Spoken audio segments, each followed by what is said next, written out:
성도님들 그 베이비박스라는 거 뭔지 아시는지 모르겠습니다. 들어보셨는지요? 2009년 12월 주사랑 공동체 교회라는 교회에서 거기 담임 목사님인 이종락 목사가 처음 만들었다라고 알려져 있습니다. 정말로 좋은 취지로 만들었고요. 지금까지도 계속해서 좋은 취지로 운영이 되고 있습니다. 미혼모, 또 청소년 부모, 이런 아이들을 대상으로 해서 이런 부모들을 대상으로 해서 정말로 아이를 키울 수 없는, 아이를 너무나 키우고 싶지만 키울 수 없는 이들이 정상적으로 키울 수 없으니까 낙태하거나 이제 장애인 부모도 마찬가지죠. 장애아 부모도 마찬가지죠. 낙태하거나 유기하거나 그럴 수 있는데 그런 아이 그렇게 하지 말고 이곳에 와가지고 이 베이비박스에 아기를 놔달라. 그러면 우리가 잘 키우겠다. 이제 이런 식으로 시작을 했습니다. 실질적으로 생명이 낙태되거나 아니면 유기되지 않게 하기 위해서 만들어진 것이 베이비박스이지요. 이것이 만들어진 이후에 실제로 많은 아기들이 베이비박스를 통해서 생명을 잃지 않고 태어나서 자라게 되었고요. 또 베이비박스를 통해서 부모들이 마음을 바꿔서 일단 거기다 베이비박스한테 아이를 넣은 다음에 그 다음에 연락이 와서 어떻게 이야기가 돼서 상담이 되고 또 보조를 받게 돼서 아이를 그냥 자기들이 맡아서 잘 키우게 된 경우들도 많고요. 여러모로 많은 순작용을 해왔습니다. 그러나 이 베이비박스가 또 여러 가지 논란의 여지들이 있는 게 드물지만 충분히 키울 수 있는 환경임에도 불구하고 베이비박스를 악용해서 아기를 그곳에다 그냥 유기를 해버리는 그런 부모들도 있어 왔기 때문입니다. 정말 어쩔 수 없는 상황에 처해서 어쩔 수 없이 아기를 그곳에 버리고 올 수밖에 없었던 그런 부모들이 아니라 그냥 키울 수 있음에도 불구하고 그곳에 아기를 유기하고 그런 부모들도 있어 왔다라는 것이죠. 그러니까 뭐든 그렇지만은요, 남을 돕기 위해서 잘 만들어진 것들도 악용하는 사람들이 생기기 마련입니다.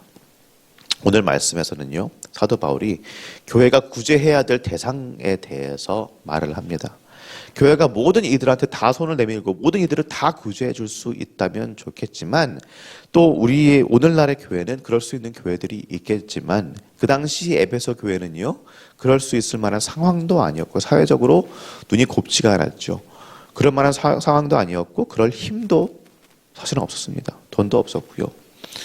그러니 모든 이들을 일괄적으로 한꺼번에 다 구제해 줄 수 있는 주기보다는 모든 정말로 구제가 필요한 사람들을 선택적으로 선정해서 그들을 도와줄 수밖에 없었다라는 거죠.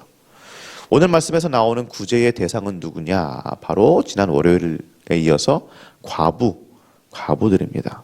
그러나 오늘 말씀을 우리가 같이 들을 때에 이 약자라는 사람, 구제를 필요로 하는 사람을 굳이 과부로 국한지을 필요는 없겠죠. 이 당시 사회에서는 과부가 누군가요?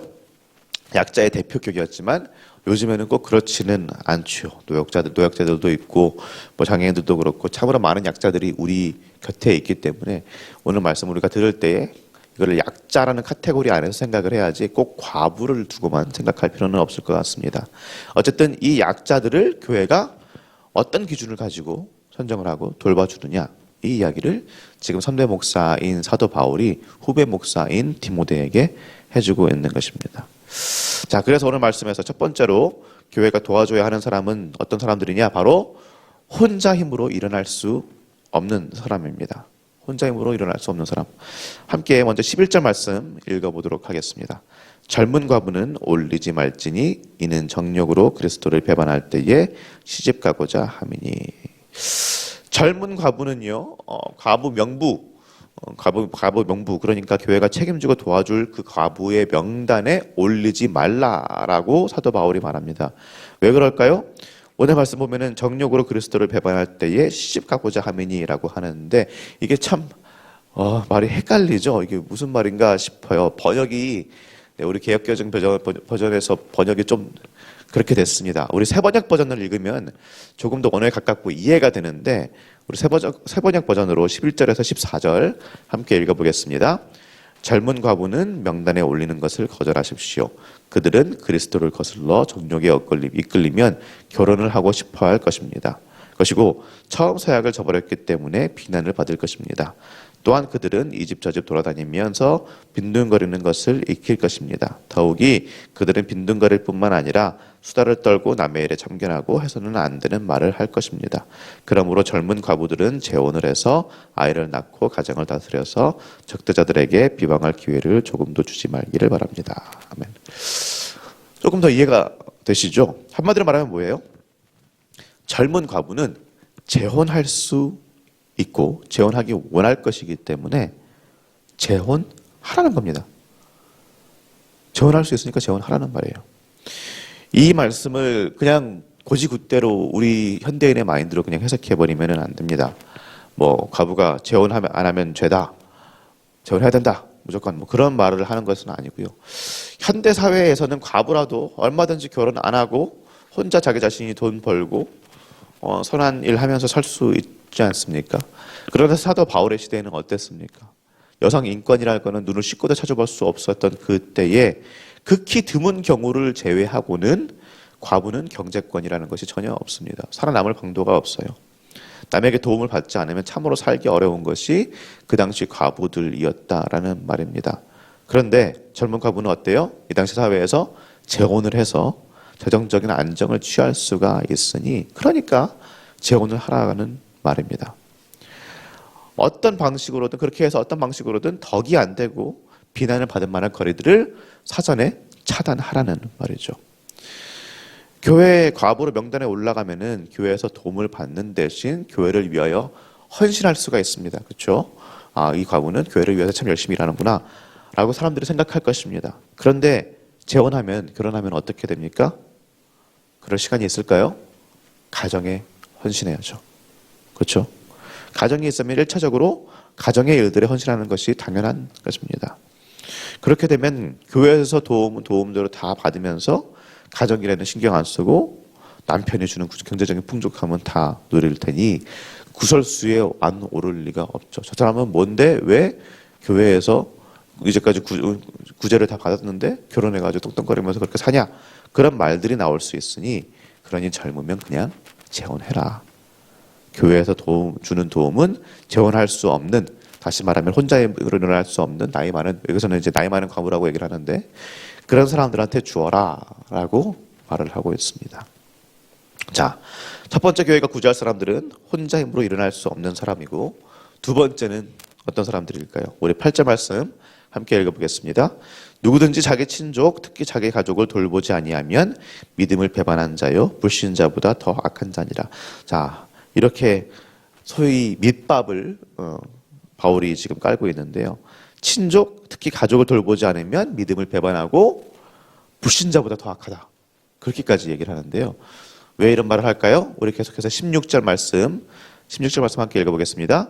만일 믿는 여자에게 과부 친척이 있거든 자기가 도와주고 교회가 짐지지 않게 하라. 이는 참 과부를 도와주게 하려 함이라. 아멘. 자, 무슨 말이냐?